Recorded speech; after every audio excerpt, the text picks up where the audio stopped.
പ്രിയപ്പെട്ട സുഹൃത്തുക്കളെ, സിനിമാ രംഗത്തെ വനിതകൾ നേരിടുന്ന പ്രശ്നങ്ങളെക്കുറിച്ച് പഠിച്ച് സർക്കാരിന് റിപ്പോർട്ട് നൽകിയ ഹേമ കമ്മിറ്റിയുടെ നിരീക്ഷണങ്ങൾ, ആ റിപ്പോർട്ടിൻ്റെ കുറേ ഭാഗങ്ങൾ, അതായത് പൊതുമണ്ഡലത്തിന് വായിക്കാൻ കഴിയുന്നത് എന്ന് സർക്കാർ അവകാശപ്പെടുന്ന കുറേ ഭാഗങ്ങൾ 2024 ഓഗസ്റ്റ് 19 പുറത്തു വരികയുണ്ടായി. ആ റിപ്പോർട്ട് പുറത്തു വന്നിട്ട് ഇപ്പോൾ ഏതാണ്ട് 10 ദിവസം ആയിരിക്കുന്നു. ഇന്ന് 28-ാം തീയതി, ഇത് അപ്ലോഡ് ചെയ്യുന്ന ദിവസം 28-ാം തീയതി ആകുമ്പോഴത്തേക്കും ആ റിപ്പോർട്ട് പുറത്തു വന്നിട്ട് 10 ദിവസങ്ങൾ കഴിഞ്ഞിരിക്കുന്നു.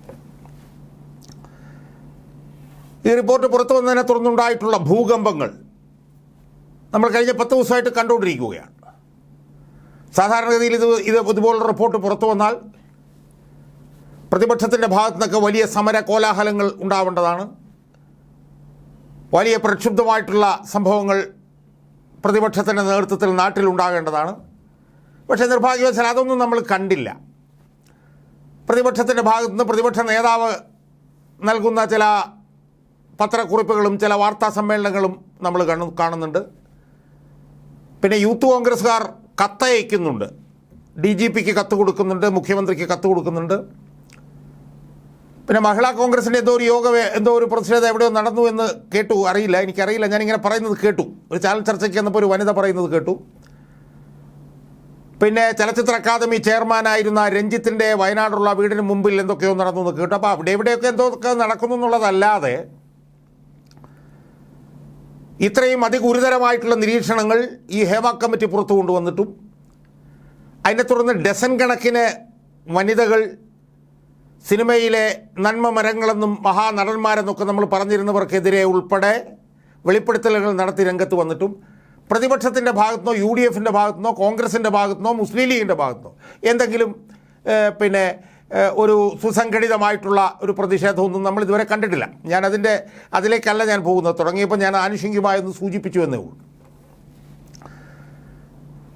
നമ്മൾ ഈ ഭൂകമ്പം ഉണ്ടായത് നമ്മൾ കണ്ടു. കഴിഞ്ഞ 10 ദിവസത്തിനുള്ളിൽ എന്തൊക്കെയാണ് ഇവിടെ നടന്നത്? പ്രതിപക്ഷം ഒന്നും ചെയ്തില്ലെങ്കിൽ പോലും ജനങ്ങളുടെ ഇടയിൽ നിന്നുണ്ടായിട്ടുള്ള ആ ഒരു എതിർപ്പിന് മുന്നിൽ സർക്കാർ മുട്ടുകുത്തുന്നത് നമ്മൾ കണ്ടു. ചലച്ചിത്ര അക്കാദമി ചെയർമാൻ രഞ്ജിത്തിനെ സംസ്ഥാന സർക്കാർ ചേർത്ത് പിടിച്ചുവെങ്കിലും രഞ്ജിത്തിനെ രാജിവെക്കേണ്ടി വന്നു. പരാതി തരാതെ ഞങ്ങളെങ്ങനെ നടപടിയെടുക്കുമെന്ന് ചോദിച്ചിട്ടാണെങ്കിൽ തുറന്നു. അവസാനം ചോദിച്ചതിനെ തുറന്നിട്ട് ആണെങ്കിലും വലിയ സമ്മർദ്ദം ജനങ്ങളുടെ ഇടയിൽ നിന്ന് ഉയർന്നു വന്നപ്പോഴത്തേക്കും ഒരു കമ്മിറ്റിയെ വെച്ചു. ആ കമ്മിറ്റിയുടെ നിരർത്ഥകത സംബന്ധിച്ച് ഞാൻ വേറെ വീഡിയോ ചെയ്തിട്ടുണ്ട്. കമ്മിറ്റിയെ വെച്ചു. പക്ഷേ എന്തുമാത്രം പൊട്ടിത്തെറികളുണ്ടാക്കി ഈ സിനിമാ രംഗത്ത്. എത്രയോ സ്ത്രീകൾ വന്ന് എത്രയോ പേർക്കെതിരെ എന്തൊക്കെ പറഞ്ഞു നമ്മൾ കണ്ടു. ചലച്ചിത്ര രംഗത്തെ ഏറ്റവും വലിയ സംഘടനയായിട്ടുള്ള AMMയുടെ ഏറ്റവും വലിയ അധികാരിയായിട്ടുള്ള ജനറൽ സെക്രട്ടറി സിദ്ദീഖിന് ലൈംഗികാരോപണങ്ങളെ കുറിച്ച് രാജിവെക്കേണ്ടി വന്നു. എത്ര നടന്മാർക്കെതിരെ. ഇപ്പം മുകേഷ് എന്ന് പറഞ്ഞ CPMൻ്റെ MLAക്കെതിരെ സ്ത്രീകൾ ഒന്നിനു പുറകെ ഒന്നായി ഇങ്ങനെ വന്നുകൊണ്ടിരിക്കുകയാണ്. അത്തരം പൊട്ടിത്തെറികളൊക്കെ നമ്മൾ കണ്ടു. ആ പൊട്ടിത്തെറികൾ നമ്മൾ കണ്ട സമയത്തും കേരളത്തിലെ പ്രധാനപ്പെട്ട 2 നടന്മാർ, നമ്മൾ മഹാൻ നടന്മാർ എന്ന് വിളിക്കുന്ന, നമ്മൾ സൂപ്പർ സ്റ്റാറുകൾ എന്ന പദവി നൽകി ആദരിക്കുന്ന മമ്മൂട്ടിയും മോഹൻലാലും ഇന്ന് ഈ നിമിഷം വരെ ഈ വിഷയവുമായി ബന്ധപ്പെട്ട് ഒരു പ്രതികരണവും നടത്തിയിട്ടില്ല. ഈ AMMയുടെ പ്രസിഡന്റ് സ്ഥാനത്ത് നിന്ന് മോഹൻലാലിന് രാജിവെക്കേണ്ടി വന്നു. വന്നപ്പോൾ അദ്ദേഹം ഏതൊക്കെയോ പത്രക്കുറിപ്പിൽ എന്തൊക്കെയോ പറഞ്ഞതല്ലാതെ ഈ മമ്മൂട്ടിയും മോഹൻലാലും ഇതിനെക്കുറിച്ച് ആധികാരികമായി ഒരു പ്രതികരണവും നടത്തിയിട്ടില്ല. അവരുടെ ഫേസ്ബുക്ക് പൂട്ടിയിരിക്കുകയാണ്. അവർ പത്രസമ്മേളനങ്ങൾ നടത്തിയിട്ടില്ല, പ്രസ്താവന ഒന്നും അവർ നടത്തിയിട്ടില്ല. അവരെവിടെയാണെന്ന് പോലും നമുക്കറിയില്ല. മോഹൻലാൽ കുറച്ച് ദിവസം എന്തോ ആശുപത്രിയിലായിരുന്നു എന്ന് പറയുന്നത് കേട്ടു. പിന്നീട് കുറച്ച് ദിവസം പറഞ്ഞു ഭാര്യ ആശുപത്രിയിലായതുമായി ബന്ധപ്പെട്ടുകൊണ്ട് അദ്ദേഹം മാറി നിൽക്കുകയാണെന്നൊക്കെ പറയുന്നത് കേട്ടു. മമ്മൂട്ടി എന്ന് പറഞ്ഞ ആളെക്കുറിച്ചിട്ട് ഒരു പിടിയില്ല, എവിടെയാണ് അയാൾ എന്ന് നമുക്ക് ഒരു പിടിയില്ല. ഇപ്പോൾ സിനിമാ രംഗത്തെ ഈ നടന്മാരുടെ മൗനത്തെക്കുറിച്ചിട്ട് വലിയ ചർച്ച നടന്നുകൊണ്ടിരിക്കുകയാണ്. അവരെവിടെയാണ് എന്ന് ജനങ്ങൾ ചോദിച്ചുകൊണ്ടിരിക്കുക. സുഹൃത്തുക്കളെ, എന്നാൽ ഞാനിവിടെ ചർച്ച ചെയ്യാൻ ഉദ്ദേശിക്കുന്നത് സിനിമാ രംഗവുമായി ബന്ധപ്പെട്ടല്ല. രാഷ്ട്രീയ രംഗത്തെ 2 പ്രമുഖ വ്യക്തികൾ ഈ ഹേമ കമ്മിറ്റി പുറത്തു വന്ന് ഇന്ന് 10 ദിവസം കഴിഞ്ഞിട്ടും മൗനത്തിൻ്റെ വാൽമീകത്തിലാണ് എന്ന് പറയാൻ ഞാൻ ആഗ്രഹിക്കുകയാണ്. ഒരു രാഷ്ട്രീയ പാർട്ടിയിലെ സമുന്നതരായിട്ട് 2 നേതാക്കന്മാർ ഹേമ കമ്മിറ്റി പുറത്തു വന്ന് ഇത്രയും വലിയ ഭൂകമ്പങ്ങൾ ഉണ്ടായിട്ടും സ്ത്രീകൾക്കെതിരായിട്ടുള്ള ഇത്രയും വലിയ ചൂഷണം ഈ രീതിയിൽ ചർച്ച ചെയ്യപ്പെട്ടിട്ടും 10 ദിവസമായിട്ട് അവർ അർത്ഥഗർഭമായ മൗനം പാലിക്കുകയാണ് എന്ന് പറയാനാണ് ഞാൻ ഈ വീഡിയോയിലൂടെ ശ്രമിക്കാൻ പോകുന്നത്. ഒരു രാഷ്ട്രീയ പാർട്ടിയുടെ 2 സമുന്നത നേതാക്കൾ എന്ന് പറഞ്ഞാൽ പോരാ. കേരളത്തിലെ ഏറ്റവും വലിയ രാഷ്ട്രീയ പാർട്ടിയുടെ, കേരളത്തിൽ 8 വർഷമായി തുടർച്ചയായി അധികാരത്തിലിരിക്കുന്ന രാഷ്ട്രീയ പാർട്ടിയുടെ, CPMൻ്റെ ഏറ്റവും പ്രമുഖരായിട്ടുള്ള 2 നേതാക്കന്മാർ ഹേമ കമ്മിറ്റി റിപ്പോർട്ട് വന്ന് ഈ 10 ദിവസങ്ങൾക്ക് ശേഷവും ഇതുവരെ വാ തുറന്നിട്ടില്ല എന്ന് പറയാനാണ് ഞാൻ ഈ വീഡിയോയിലൂടെ ശ്രമിക്കാൻ പോകുന്നത്. ആ 2 നേതാക്കന്മാർ ആരൊക്കെയാണ്? ആ 2 നേതാക്കന്മാരിൽ ഒരാളുടെ പേര് ശ്രീമാൻ MA ബേബി എന്നാണ്. അദ്ദേഹം CPMൻ്റെ സമുന്നതനായിട്ടുള്ള നേതാവാണ്, നമുക്കറിയാം. അദ്ദേഹം വിദ്യാഭ്യാസ മന്ത്രിയായിരുന്നു, DYFIയുടെ ഒക്കെ തന്നെ അഖിലേന്ത്യാ പ്രസിഡൻ്റായിരുന്നു, രാജ്യസഭാംഗമായിരുന്നു. അദ്ദേഹം എനിക്ക് തോന്നുന്നത് ഒരു 10 പതിറ്റാണ്ട് കാലമായി CPMൻ്റെ പോളിറ്റ് ബ്യൂറോ മെമ്പറാണ്. എന്ന് മാത്രമല്ല, സമൂഹത്തിൽ അനീതി നടക്കുന്നതുമായി ബന്ധപ്പെട്ടുകൊണ്ട് ഏത് വിഷയം വന്നാലും അതിനെതിരെ ചടുലമായി പ്രതികരിക്കുന്ന, അഖിലേന്ത്യാ തലത്തിലും ആഗോളതലത്തിലുമുള്ള ഒരുപാട് വിഷയങ്ങളെക്കുറിച്ച് നിരന്തരം അഭിപ്രായം പറയുന്ന, തീർത്തും സക്രിയമായി തെരഞ്ഞെടുപ്പ് രംഗത്ത് നിൽക്കുന്ന ഒരു നേതാവാണ് ശ്രീമാൻ MA ബേബി. അദ്ദേഹം ഈ കഴിഞ്ഞ തെരഞ്ഞെടുപ്പിൽ, ലോക്സഭാ തെരഞ്ഞെടുപ്പിൽ CPMനുണ്ടായ പരാജയവുമായി ബന്ധപ്പെട്ടുകൊണ്ട് അദ്ദേഹം നടത്തിയിട്ടുള്ള പരാമർശങ്ങളൊക്കെ വലിയ പൊട്ടിത്തെറികൾക്ക് വരെ കാരണമായിട്ടുണ്ട്. അപ്പോൾ അങ്ങനെ സജീവമായി രാഷ്ട്രീയ രംഗത്ത് നിൽക്കുന്ന ഒരാളാണ് ശ്രീമാൻ MA ബേബി. അതിലുപരി അദ്ദേഹം ഒരു വലിയ സ്ത്രീപക്ഷവാദിയാണ്. സ്ത്രീകൾക്കെതിരായിട്ടുള്ള അനീതി, സ്ത്രീകൾക്കെതിരായിട്ടുള്ള കയ്യേറ്റം, സ്ത്രീകൾ തൊഴിൽ രംഗത്ത് നേരിടുന്ന ചൂഷണങ്ങൾ, ഇതിനെക്കുറിച്ചിട്ടൊക്കെ ശക്തവും സുവ്യക്തവുമായിട്ടുള്ള നിലപാടുള്ള ഒരു സ്ത്രീപക്ഷവാദിയായിട്ടുള്ള, ഒരു പുരോഗമനവാദിയായിട്ടുള്ള CPMൻ്റെ പോളിറ്റ് ബ്യൂറോ മെമ്പറും മുൻ മന്ത്രിയുമൊക്കെയാണ് ശ്രീമാൻ MA ബേബി. അദ്ദേഹം ഈ കഴിഞ്ഞ 10 ദിവസക്കാലമായും ഈ ഹേമ കമ്മിറ്റിയുമായി ബന്ധപ്പെട്ടുകൊണ്ട് ഒരഭിപ്രായവും പറഞ്ഞില്ല എന്ന് കേൾക്കുമ്പോൾ നിങ്ങൾ ഞെട്ടരുത്. ഇല്ല എന്നാണ് ഞാൻ മനസ്സിലാക്കുന്നത്. ഞാൻ ഒരിടത്തും കണ്ടിട്ടില്ല. ഞാനിപ്പോൾ ആശ്രയിക്കാൻ പോകുന്നത് ഇവരുടെ ഫേസ്ബുക്ക് പ്രതികരണങ്ങളോടാണ്. കാരണം ഇതുപോലുള്ള വിഷയങ്ങളെല്ലാം വരുമ്പോഴത്തേക്ക് വളരെ സജീവമായി ഫേസ്ബുക്കിലൂടെ പ്രതികരിക്കുന്ന ആളാണ് ശ്രീമാൻ MA ബേബി. അദ്ദേഹത്തിന് 167,000 ഫോളോവേഴ്സ് തന്നെ ഫേസ്ബുക്കിലുണ്ട്. 167,000 ഫോളോവേഴ്സ്. അദ്ദേഹത്തിൻ്റെ ഫേസ്ബുക്ക് ഞാൻ എടുത്ത് നോക്കിയപ്പോൾ സത്യം പറഞ്ഞാൽ ഞെട്ടിത്തരിച്ചുപോയി എന്നാണ് എനിക്ക് സൂചിപ്പിക്കാനുള്ളത്. സുഹൃത്തുക്കളെ, നമുക്കറിയാം ഓഗസ്റ്റ് 19-ാം തീയതിയാണ് ഈ ഹേമ കമ്മിറ്റി റിപ്പോർട്ട് പരസ്യപ്പെട്ടത്. ആ പരസ്യപ്പെട്ടതിന് ശേഷം 10 ദിവസം കഴിഞ്ഞു. ഞാൻ പറഞ്ഞു അതിനകത്ത് അതിനിടയിലുണ്ടായിട്ടുള്ള പൊട്ടിത്തെറികൾ എന്താണെന്നുള്ളത്, ഭൂചലനങ്ങൾ എന്താണെന്നുള്ളത് നമ്മൾ കണ്ടു. തുടർചലനങ്ങൾ ഇങ്ങനെ സൃഷ്ടിച്ചുകൊണ്ടിരിക്കുകയാണ്. പിണറായി വിജയൻ തന്നെ മറുപടി പറഞ്ഞു, സജി ചെറിയാൻ നിരന്തരമായി മറുപടി പറയുന്നു, KN ബാലഗോപാൽ മറുപടി പറയുന്നു, വീണ ജോർജ് എന്ന് പറഞ്ഞ മന്ത്രി മറുപടി പറയുന്നു, പാർട്ടി സംസ്ഥാന സെക്രട്ടറിക്ക് മറുപടി പറയുന്നു. ഇവരൊക്കെ ഇങ്ങനെ മറുപടി പറഞ്ഞുകൊണ്ടിരിക്കുന്നുണ്ടെങ്കിലും ശ്രീമാൻ MA ബേബിയുടെ ഫേസ്ബുക്ക് പോസ്റ്റിലേക്ക് ഞാൻ നോക്കുമ്പോൾ ഞെട്ടിപ്പോയി. കാരണം എന്താണെന്നറിയാമോ?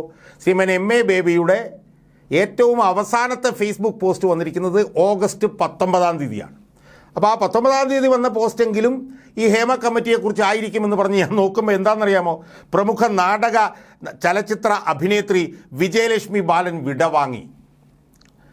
കാഫർ കണ്ടം വെച്ച കോട്ട്, നല്ലൊരു മനസ്സാവാൻ നോക്ക്, മതിലുകൾ, ഈ ദുനിയാവിൽ ഞാൻ ഒറ്റയ്ക്കാണ്, ഇത് ഭൂമിയാണ്, സൃഷ്ടി, സാക്ഷാത്കാരം, സന്നാഹം തുടങ്ങി 500-ലധികം നാടകങ്ങളിൽ അഭിനയിച്ചു.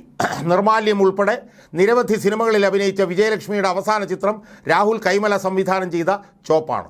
ചോപ്പിൽ നിലമ്പൂർ ബാലൻ്റെ ഭാര്യ വിജയലക്ഷ്മിയായി തന്നെയാണ് അവർ വേഷമിട്ടിട്ടുള്ളത്. ഈ അതുല്യ കലാകാരിയുടെ വേർപാട് മലയാള സാംസ്കാരിക മേഖലയ്ക്ക് തീരാ നഷ്ടമാണ്.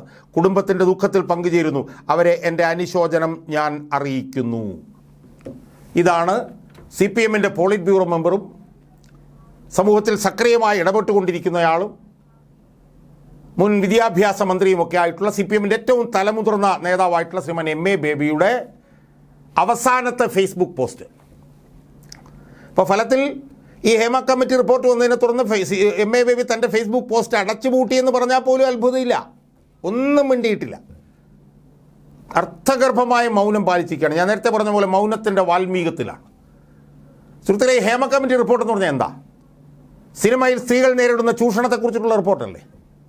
അതിഭീകരമായിട്ടുള്ള ചൂഷണമാണ് സ്ത്രീകൾ സിനിമാ രംഗത്ത് നേരിടുന്നത് എന്നതിൻ്റെ എത്രയോ തെളിവുകൾ ഇപ്പോൾ പുറത്തു വന്നുകൊണ്ടിരിക്കുന്നു. ലൈംഗികമായി ചൂഷണം നേരിടുന്നു, തൊഴിൽപരമായി ചൂഷണം നേരിടുന്നു, എല്ലാ അർത്ഥത്തിലും സിനിമാ മേഖലയിൽ അതിഭീകരമായിട്ടുള്ള ചൂഷണം സ്ത്രീകൾ നേരിടുന്നു എന്നുള്ളത് സംബന്ധിച്ചുള്ള വാർത്തകൾ കഴിഞ്ഞ 8-10 ദിവസമായി നിരന്തരമായി വന്നുകൊണ്ടിരിക്കുന്നു. അതിനിടയ്ക്ക് ചലച്ചിത്ര അക്കാദമിയുടെ ചെയർമാൻ ആയിട്ടുള്ള രഞ്ജിത്തിന് രാജിവെക്കേണ്ടി വന്നു. AMM എന്ന് പറഞ്ഞിട്ടുള്ള ആ സംഘടനയുടെ ജനറൽ സെക്രട്ടറി ആയിട്ടുള്ള സിദ്ദിഖിന് രാജിവെക്കേണ്ടി വന്നു. AMMയുടെ ചെയർമാൻ ഉൾപ്പെടെയുള്ള എക്സിക്യൂട്ടീവ് കമ്മിറ്റിയൊക്കെ പൂർണ്ണമായി പിരിച്ചുവിട്ട സംഭവങ്ങളുണ്ടായി.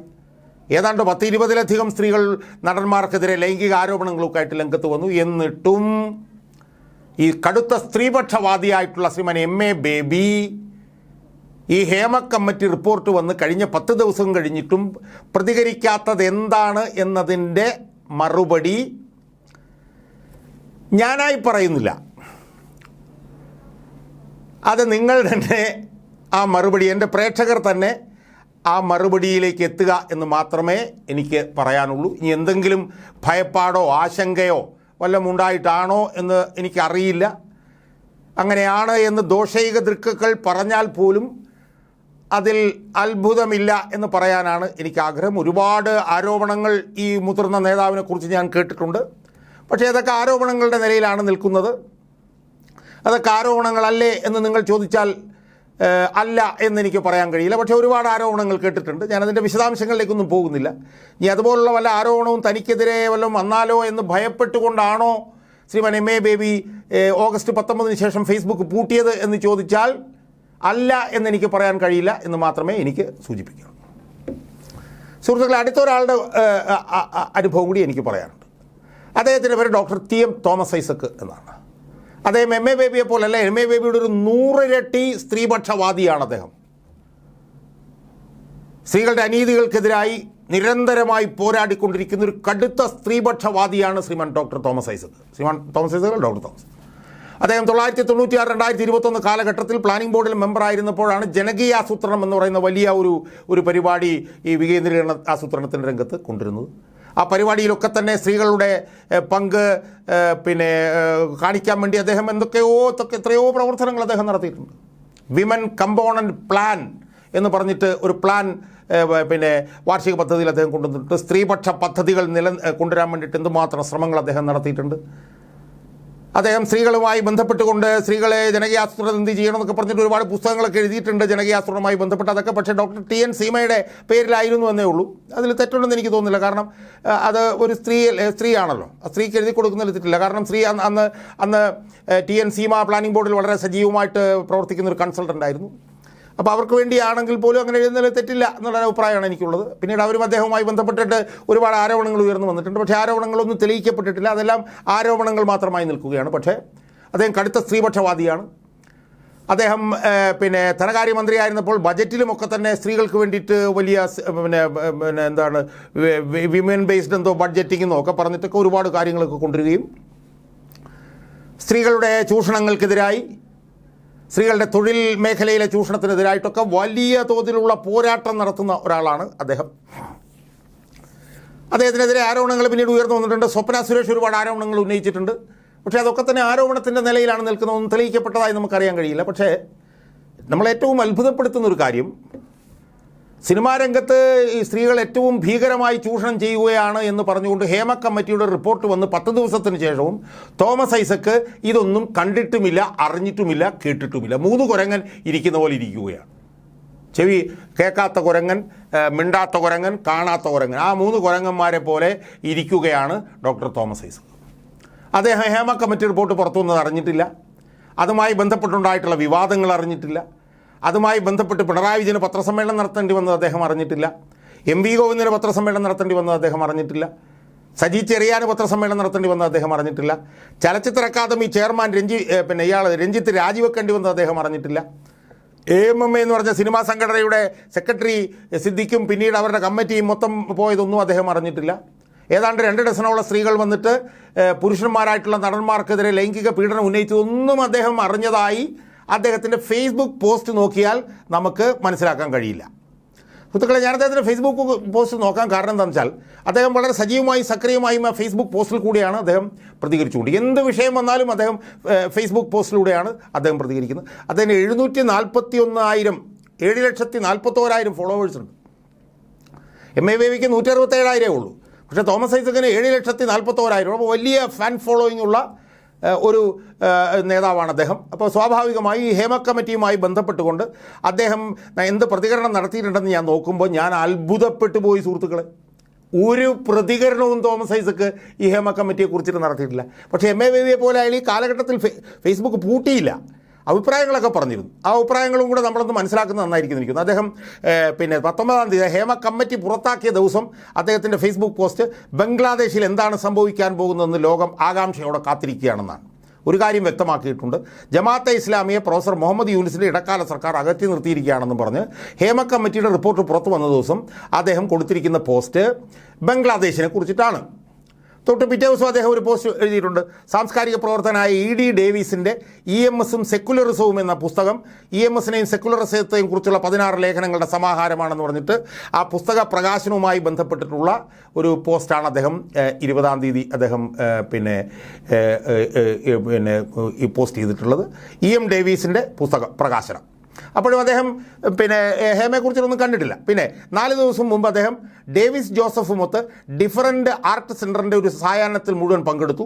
10 ദിവസത്തെ കേരള സന്ദർശനത്തിന് വന്നതാണ് ഡേവി. 2 ദിവസമാണ് തിരുവനന്തപുരത്ത്. എനിക്കാണെങ്കിൽ വെള്ളിയാഴ്ച ഉച്ച കഴിഞ്ഞ് ഒഴിവുള്ളൂ, എവിടെ പോകണം, അതുകൊണ്ട് അവിടെ ഡിഫറൻറ്റ് ഏബിൾഡ് സെൻറ്ററിൽ അദ്ദേഹം പോയി. അദ്ദേഹം ഭയങ്കര തിരക്കുള്ള ആളാണ്. അപ്പോൾ ആ തിരക്കൊക്കെ മാറ്റിവെച്ച് അദ്ദേഹം ഒരു ഡിഫറൻറ്റ് ആർട്ട് സെൻറ്ററിൻ്റെ ഒരു പരിപാടിയിൽ സായാഹ്നത്തിൽ പങ്കെടുത്തതിനെ കുറിച്ചിട്ടാണ് 4 ദിവസം മുമ്പത്തെ പോസ്റ്റ്. അപ്പോഴും അദ്ദേഹം ഹേമ കമ്മിറ്റിയെ കുറിച്ചിട്ടൊന്നും കാണുകയോ കേൾക്കുകയോ പറയുകയോ ചെയ്തിട്ടില്ല. വളരെ ദുരൂഹമായിട്ട് എനിക്ക് തോന്നി. 4 ദിവസം മുമ്പ് തന്നെ അദ്ദേഹം വേറൊരു പോസ്റ്റ് ഇട്ടിട്ടുണ്ട്. 5 വമ്പൻ പാനലുകൾ, 36 അടി നീളം, 28 അടി വീതി, അങ്ങനെ 1000-ലേറെ ചതുരശ്ര അടി വിസ്തീർണം. ഈ വലിപ്പത്തിൽ തൃശ്ശൂർ പൂരത്തെ അടയാളപ്പെടുത്തുന്ന ഒരു ബൃഹത്ത് ചിത്രത്തെക്കുറിച്ചൊന്ന് ആലോചിച്ചേ. അതാണ് 12ാം ക്ലാസ് കഴിഞ്ഞ കൗമാരപ്രായൻ അനുജാത് സിദ്ധു വിനയലാൽ മനസ്സിൽ കൊണ്ടു നടക്കുന്നത്. 2 വർഷമെടുക്കും ചിത്രം പൂർത്തീകരിക്കാൻ. വലിയ തൃശ്ശൂർ പൂരത്തെക്കുറിച്ച് വലിയൊരു ചിത്രം പൂർത്തീകരിക്കാൻ നടക്കുന്ന ഒരു ചെറുപ്പക്കാർ ഒരു പയ്യനുമായി ബന്ധപ്പെട്ടിട്ടുള്ള കാര്യമാണ് അദ്ദേഹം പറഞ്ഞത്. അപ്പോഴും അദ്ദേഹം ഈ ഹേമ കമ്മിറ്റിയെക്കുറിച്ചൊന്നും കേട്ടിട്ടില്ല കേട്ടോ. ഒരു ദിവസം മുമ്പ് അദ്ദേഹം ഇട്ടിരിക്കുന്നു, ആരോഗ്യ മേഖലയിലെ ഒരു പ്രധാനപ്പെട്ട പ്രശ്നം ഭാരിച്ച ആരോഗ്യത്തിൽ. അതിനെക്കുറിച്ചൊക്കെ അദ്ദേഹം എത്ര കൺസേൺഡ് ആണെന്ന് ആലോചിച്ച് നോക്ക്. സർക്കാരിൻ്റെ ബജറ്റ് ചിലവ് താരതമ്യേന ഉയർന്നതായിട്ടും ഇതാണ് അവസ്ഥാവിശേഷം. അങ്ങനെ സ്വകാര്യ പോക്കറ്റിൽ നിന്ന് ചിലവാക്കേണ്ടി വരുന്ന 60%-ലേറെ മരുന്നുകൾക്കുള്ള ചിലവാണ് എന്ന് പറഞ്ഞുകൊണ്ട് അതിൻ്റെ ഒരു യോഗത്തിൽ അദ്ദേഹം പങ്കെടുത്തുമായി ബന്ധപ്പെട്ട് ദീർഘമായൊരു കുറിപ്പ് അദ്ദേഹം ഒരു ദിവസം മുമ്പ് ഇട്ടിട്ടുണ്ട്. ആ യോഗത്തിൽ ഡോക്ടർ തോമസ് ഐസക്കൊക്കെ പങ്കെടുത്തിട്ടുണ്ട്. ഈ വീഡിയോ അപ്ലോഡ് ചെയ്യുന്നതിന് ഏതാണ്ട് റെക്കോർഡ് ചെയ്യുന്നതിന് 20 മണിക്കൂർ മുമ്പ് അദ്ദേഹം ശ്രീനാരായണ ഗുരുവിനെ കുറിച്ചും ഒരു പോസ്റ്റ് ഇട്ടിട്ടുണ്ട്. മതനിരപേക്ഷതയെക്കുറിച്ചുള്ള ആധുനിക നിർവചനം ആരുടേതാണ്? സ്വാമി സത്യവ്രതൻ ആലുവ ആശ്രമത്തിൽ നിന്നും പറഞ്ഞിട്ട് ശ്രീനാരായണ ഗുരുവൊക്കെ ആയിട്ട് ബന്ധപ്പെട്ടിട്ടാണ് അദ്ദേഹം ഒരു പോസ്റ്റ് ഇട്ടിട്ടുള്ളത്. എന്തോ ഒരു പുസ്തകമാണെന്നാണ് എനിക്ക് ഓർമ്മ. MA ബേബിയും തോമസ് ഐസക്കും കൂടി KK ശൈലജയും ചേർന്നൊരു പുസ്തക പ്രകാശനം നടത്തുന്നതുമായി ബന്ധപ്പെട്ടുള്ള ഒരു പോസ്റ്റാണ് അദ്ദേഹം ഇട്ടിട്ടുള്ളത്. സുഹൃത്തുക്കളെ, ഈ 3-4 പോസ്റ്റുകളാണ് ശ്രീമൻ തോമസ് ഐസക്ക് ഹേമ കമ്മിറ്റിയുടെ റിപ്പോർട്ട് പുറത്തു വന്നതിന് ശേഷം അദ്ദേഹം പോസ്റ്റ് ചെയ്തിരിക്കുന്നത്. കൊള്ളാം, നല്ല കാര്യം. അതിലൊന്നും വളരെ പ്രധാനപ്പെട്ട വിഷയങ്ങളാണ്, അതൊക്കെ ശരി തന്നെ. പക്ഷേ എന്നെ അത്ഭുതപ്പെടുന്ന ഏറ്റവും പ്രധാനപ്പെട്ട കാര്യം, ഏറ്റവും വലിയ സ്ത്രീപക്ഷവാദിയായിട്ടുള്ള തോമസ് ഐസക്ക്, സ്ത്രീകളുടെ ഉന്നമനത്തിന് വേണ്ടി തൻ്റെ ജീവിതം ഒഴിഞ്ഞു വെച്ചിട്ടുള്ള തോമസ് ഐസക്ക്, സ്ത്രീകൾ നേരിടുന്ന അനീതിക്കെതിരെ, ലൈംഗിക ചൂഷണത്തിനെതിരെയും തൊഴിലിടങ്ങളുടെ ചൂഷണത്തിനെതിരെയും ഒക്കെ അചഞ്ചലമായി വിട്ടുവീഴ്ചയില്ലാതെ പോരാടുന്ന തോമസ് ഐസക്ക് എന്തേ ഈ ഹേമ കമ്മിറ്റി റിപ്പോർട്ട് പുറത്തു വന്നിട്ട് അതിനെക്കുറിച്ച് ഇതുവരെ ഒന്നും മിണ്ടാത്തത്? എനിക്ക് വിശ്വസിക്കാൻ കഴിയുന്നില്ല. ഞാനും കുറേ നാൾ ഐസക്കിൻ്റെ കൂടെ പ്രവർത്തിച്ചിട്ടുള്ളതാണ്. ആ പ്രവർത്തിച്ച സമയങ്ങളിലൊക്കെ എനിക്ക് നല്ലപോലെ അറിയാവുന്നതാണ് സ്ത്രീകളുമായിട്ടുള്ള ബന്ധപ്പെട്ടുള്ള വിഷയങ്ങളിൽ ഐസക്കിൻ്റെ താല്പര്യം. സ്ത്രീകൾക്കെതിരായിട്ടുള്ള അനീതിക്കെതിരായിട്ടുള്ള പോരാട്ടം, സ്ത്രീകൾ തൊഴിൽ രംഗത്ത് പ്രവർത്തിക്കുമ്പോൾ അവർക്ക് ഉണ്ടാകുന്നവരുടെ ഈ പറഞ്ഞ പോലെ വർക്ക് പാർട്ടിസിപ്പേഷൻ റേറ്റ് കുറഞ്ഞു പോകുന്നതിലുള്ള ഐസക്കിൻ്റെ ആശങ്ക, ഇതൊക്കെ ഐസക്കിൻ്റെ കൂടെ നേരിട്ട് ജോലി ചെയ്തപ്പോഴത്തേക്കും എനിക്ക് നേരിട്ട് കാണാൻ കഴിഞ്ഞിട്ടുള്ളതാണ്. സ്ത്രീ വിഷയങ്ങളിൽ ഐസക്കിന് വലിയ തോതിലുള്ള ആത്മാർത്ഥതയുള്ള ഒരാളാണ് തോമസ് ഐസക്ക്. സ്ത്രീകൾ വളരെ പല മേഖലകളിലും പിന്തുണപ്പെട്ടുകൊണ്ടിരിക്കുകയാണ്. അതുകൊണ്ട് അവരെല്ലാവരും മുന്നോട്ട് വരണം എന്ന് പറഞ്ഞുകൊണ്ട് അതിനുവേണ്ടി തൻ്റെ ജീവിതത്തിൽ ഒരുപാട് ഭാഗം ഒഴിഞ്ഞു വെച്ചിട്ടുള്ള ഒരാളാണ് തോമസ് ഐസക്ക്. ആ തോമസ് ഐസക്ക് കഴിഞ്ഞ 10 ദിവസമായി കേരളത്തിൻ്റെ പൊതുമണ്ഡലത്തിൽ മുഴുവൻ ചർച്ചാ വിഷയമായിരിക്കുന്ന ഈ സ്ത്രീകൾ സിനിമാ രംഗത്ത് നേരിടുന്ന അനീതിയെക്കുറിച്ചിട്ട് ഇത്രയും വിവരങ്ങൾ പുറത്തു വരികയും ഇത്രയും കോലാഹലങ്ങൾ ഉണ്ടാവുകയും ഇത്രയും രാജികൾ ഉണ്ടാവുകയും ഇത്രയും സ്ത്രീകളുടെ വെളിപ്പെടുത്തലുകൾ ഉണ്ടാവുകയും ചെയ്തിട്ട് അതിനെക്കുറിച്ച് എന്താണ് അദ്ദേഹം ഫേസ്ബുക്ക് പോസ്റ്റിലൂടെ ഒന്നും പറയാത്തത് എന്നത് എന്നെ അത്ഭുതപ്പെടുത്തുകയാണ്. ചില ആളുകൾ പറയുന്നുണ്ട് സ്വപ്ന സുരേഷുമായി ബന്ധപ്പെട്ട് ഐസക്കുമായി ബന്ധപ്പെട്ടൊക്കെ ആരോപണങ്ങൾ ഉയർന്നിട്ടുണ്ട്. അപ്പോൾ അതുമായി ബന്ധപ്പെട്ട് എന്തെങ്കിലും തുടർ ആയിട്ടുള്ള ആരോപണങ്ങൾ എന്തെങ്കിലും വന്നാൽ എന്നുള്ള ഭയമായിരിക്കും ഐസക്കിനുള്ളത് എന്നൊക്കെ എനിക്ക് തോന്നുന്നു. പക്ഷേ അങ്ങനത്തെ ഒരു ഭീരുവാണ് തോമസ് ഐസക്ക് എന്ന് എനിക്ക് ഒരിക്കലും തോന്നിയിട്ടില്ല. തോമസ് ഐസക്ക് വലിയ ധൈര്യവാനായിട്ട് നെഞ്ചി വിരിച്ചു നിൽക്കുന്ന ഒരു മനുഷ്യനായിട്ടാണ് എനിക്ക് തോന്നിയിട്ടുള്ളത്. അപ്പോൾ അതുകൊണ്ട് അദ്ദേഹം എന്തുകൊണ്ടാണ് ഈ മൗനം പാലിക്കുന്നത് എന്നുള്ളത് എനിക്ക് എത്ര ആലോചിച്ചിട്ടും മനസ്സിലാവുന്നില്ല. ഞാനിങ്ങനെ പറഞ്ഞുകൊണ്ടിരിക്കുകയാണെങ്കിൽ ഇവരുടെ സ്ത്രീപക്ഷ നിലപാടുകളെക്കുറിച്ചും സ്ത്രീകളോടുള്ള ഇവരുടെ പ്രതിബദ്ധതയെക്കുറിച്ചും സ്ത്രീകളുടെ ഉന്നമനത്തിന് വേണ്ടി ഇവർ ചെലവഴിക്കുന്ന സമയത്തെക്കുറിച്ചൊക്കെ എനിക്ക് കൂടുതൽ പറഞ്ഞു പോകേണ്ടി വരുമെന്നുള്ളത് കൊണ്ട് ഞാനത് ഇവിടെ ചുരുക്കുകയാണ്. ഞാൻ ചോദിക്കുന്നത് ഇത്രയേ ഉള്ളൂ. മമ്മൂട്ടിയും മോഹൻലാലും ഇതുവരെ ഒന്നും പറഞ്ഞിട്ടില്ല. അവർ സൂപ്പർ സ്റ്റാറുകളാണ്. അവർ പറഞ്ഞില്ലെങ്കിൽ നമുക്ക് മനസ്സിലാക്കാം. അവർക്ക് പറയാൻ ചില ബുദ്ധിമുട്ടുകളും പരിമിതികളൊക്കെ ഉണ്ടാവും. അതുകൊണ്ട് അവർ പറഞ്ഞിട്ടില്ല. പക്ഷേ CPM-ൻ്റെ ഏറ്റവും ഉന്നതരായിട്ടുള്ള കടുത്ത സ്ത്രീപക്ഷവാദികളായിട്ടുള്ള സ്ത്രീകളുടെ ഉന്നമനത്തിന് വേണ്ടി ഒരുപാട് സമയം തങ്ങളുടെ രാഷ്ട്രീയ ജീവിതത്തിൽ മാറ്റിവെക്കുന്ന MA ബേബിയും തോമസ് ഐസക്കും എന്തുകൊണ്ടാണ് ഈ ഹേമ കമ്മിറ്റി റിപ്പോർട്ട് വന്ന് 10 ദിവസം കഴിഞ്ഞിട്ടും അതിനെക്കുറിച്ചിട്ട് ഒരു അക്ഷരം പോലും ഉരിയാടാത്തത് എന്നെ അത്ഭുതപ്പെടുത്തുകയാണ് സുഹൃത്തുക്കളെ. അതിൻ്റെ മറുപടിയിലേക്ക് ഞാൻ പോകുന്നില്ല.